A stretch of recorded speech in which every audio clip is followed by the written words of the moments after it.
Hello everyone, welcome back everyone. Welcome to today's AR and denial management training session. If you've worked even a few days in accounts receivable, you've probably seen claims denied with comments like service not covered, benefit not available, procedure excluded from policy, or the famous denial code CO-96. And trust me, beginners often panic when they see a non-covered denial because they assume the claim is dead.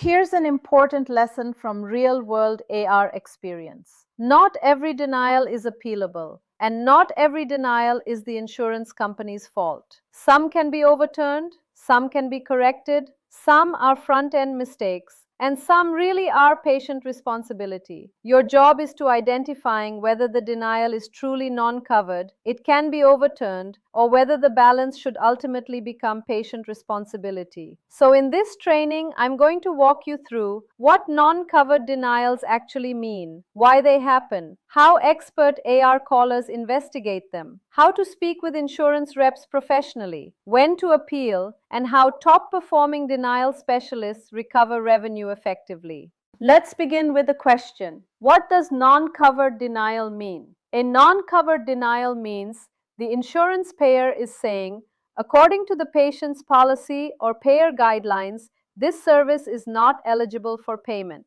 Now, this can happen for many reasons. Sometimes the service truly is not covered, but many times the denial happens because benefits were not verified properly, authorization was missed, coding was incorrect, or documentation didn't support coverage. That's why experienced AR callers never stop at the denial description alone. They investigate deeper. Why do non-covered denials happen? This type of denial occurs when the insurance payer determines that the billed service is not covered under the patient's health plan or does not meet the payer's coverage requirements. For example, eligibility and benefits were not verified before claim submission. An incorrect insurance plan was selected or billed by mistake. Benefits were not checked to confirm coverage for the services performed. Prior authorization was required but was not obtained before the service was rendered. Incorrect coding was used, such as wrong CPT, HCPCS codes, inappropriate modifiers, or diagnosis codes that do not support the billed service. Documentation gaps exist where the medical records do not adequately support the medical necessity or coverage requirements of the service. The service is specifically excluded under the patient's insurance policy. The service was performed after the patient's coverage had terminated or before coverage became effective. Coordination of benefits, COB information, was missing or inaccurate. The service exceeded the plan's benefit limitations, frequency limits, or maximum allowable visits. How to handle non-covered denial step by step.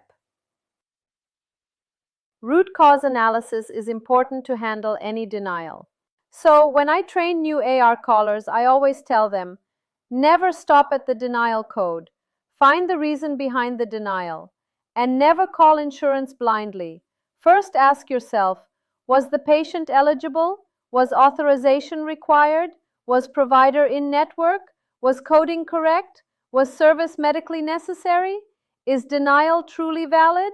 That preparation changes the entire outcome of the call. The first step in resolving a non-covered denial is to thoroughly review the EOB, explanation of benefits, or ERA, electronic remittance advice. During this review, carefully analyze denial codes, remark codes, adjustment reason codes, CARCs, payment explanations, coverage determination details, any payer-specific notes or messages.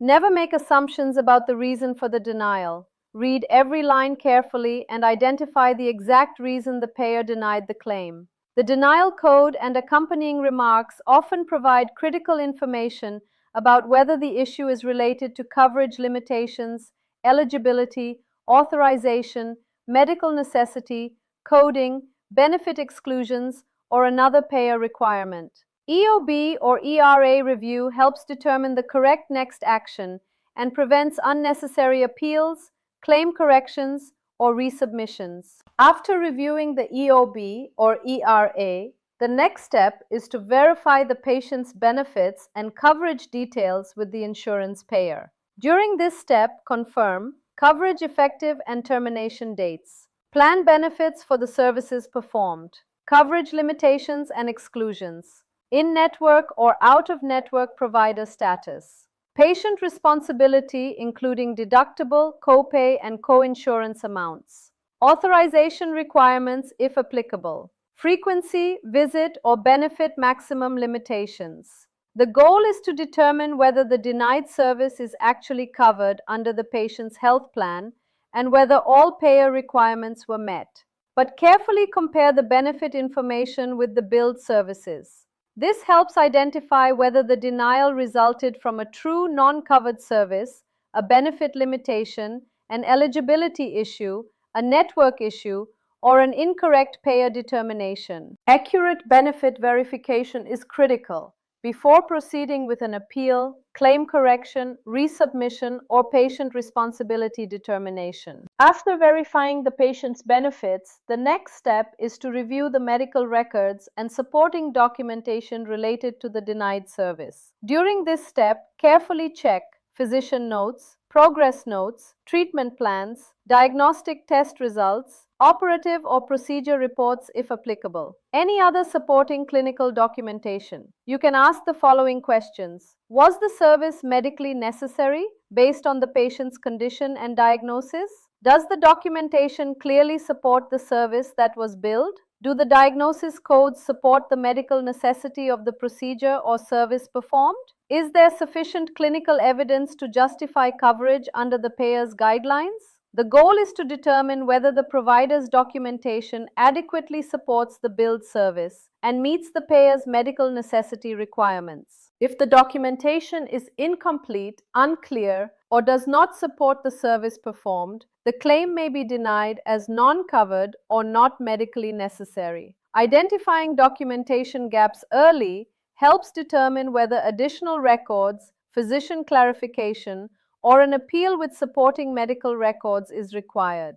A medical record review is often the key to successfully overturning non-covered and medical necessity denials. After reviewing the medical records, the next step is to verify whether the required prior authorization was obtained and whether it matches the services billed on the claim. During this step, verify whether prior authorization was obtained before the service was rendered, whether the authorization was valid on the date of service, whether the billed CPT, HCPCS codes match the authorized services, whether the approved dates match the actual dates of service, whether the number of approved visits or units was exceeded, whether the servicing provider and facility match the authorization approval. The goal is to determine whether the denial resulted from a missing authorization, an invalid authorization, or a mismatch between the authorization and the billed services. You can ask the following questions. Was authorization obtained before the service was performed? Was the authorization active and valid on the date of service?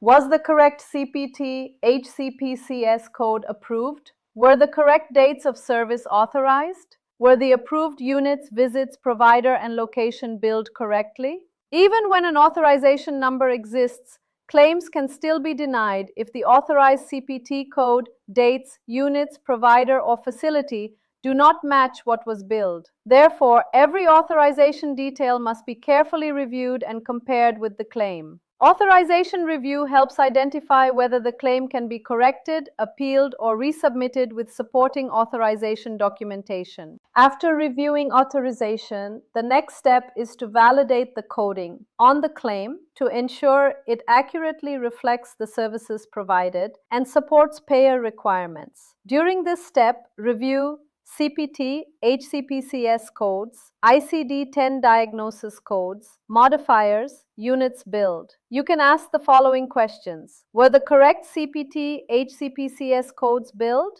Do the diagnosis codes support the services performed? Were the appropriate modifiers applied? Were the units billed accurately? The goal is to identify any coding errors that may have contributed to the denial. Incorrect procedure codes, diagnosis mismatches, missing or invalid modifiers, and unit errors can all lead to non-covered denials. After reviewing the claim, benefits, medical records, authorization, and coding, the next step is to contact the insurance company to obtain complete denial details and determine the appropriate resolution. During the call, remain calm, professional, and organized. Clearly explain the purpose of your call and guide the conversation with focused questions. If the representative provides unclear information, politely request clarification and supporting details. If necessary, ask to speak with a supervisor or claims specialist. Before ending the call, always obtain reference number, representative's name, appeal submission instructions, fax number, mailing address, or portal information if applicable. After completing your investigation and speaking with the insurance company, the next step is to determine the correct course of action. Not every non-covered denial should be handled the same way. Based on your findings, decide whether the claim should be corrected and resubmitted, appealed, billed to the patient, written off according to payer or organizational guidelines. The goal is to take the action most likely to result in reimbursement while avoiding unnecessary rework and appeal activity. You can ask yourself, is the denial due to a correctable error? Did the payer process the claim incorrectly? Does the documentation support payment? Is there evidence available to challenge the denial? Is the balance truly patient responsibility? Making the right decision at this stage is critical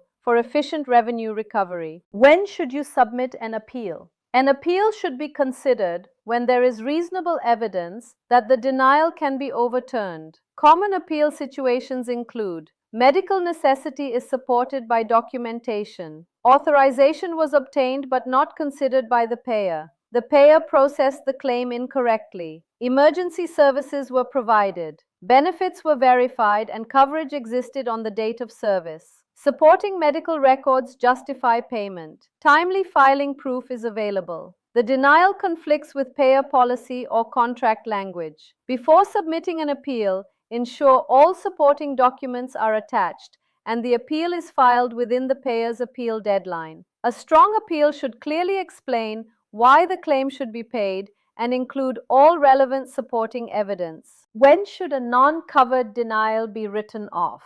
Not all denials are recoverable. A write-off should be considered only after all reasonable recovery opportunities have been exhausted and organizational guidelines support the adjustment. Common write-off situations include services specifically excluded by the patient's policy, contractually non-payable services, statutory non-covered services, cosmetic or elective services excluded from coverage, benefits exhausted under the patient's plan, no authorization obtained when payer policy clearly required it, and no appeal option exists. Appeals have been exhausted and the denial has been upheld. Before processing a write-off, verify whether the balance can legally and contractually be transferred to the patient based on payer rules, provider contracts, and signed patient financial responsibility forms. Always follow organizational write-off policies and obtain required approvals before adjusting the balance. After determining the appropriate resolution, the final step is to document your findings and take the necessary action to move the claim toward resolution. During this step, document denial reason, root cause identified, insurance representative's name, call reference number, summary of the conversation, appeal or reconsideration requirements, filing deadlines, next action required, follow-up date if applicable. Then take the appropriate action based on your findings. Submit a corrected claim, submit an appeal or reconsideration, send additional documentation, transfer the balance to patient responsibility if appropriate, process a contractual or approved write-off according to organizational guidelines. The goal is to ensure that every claim has a clear resolution path and that no account is left without proper follow-up. Remember, a claim is not resolved until the required action has been completed, documented, and tracked to its final outcome. If you found this video helpful, please like, share, and subscribe to the channel. It really motivates me to keep creating practical and informative content for you. If you have a question or need clarification, drop it in the comments section below. I'd be happy to help.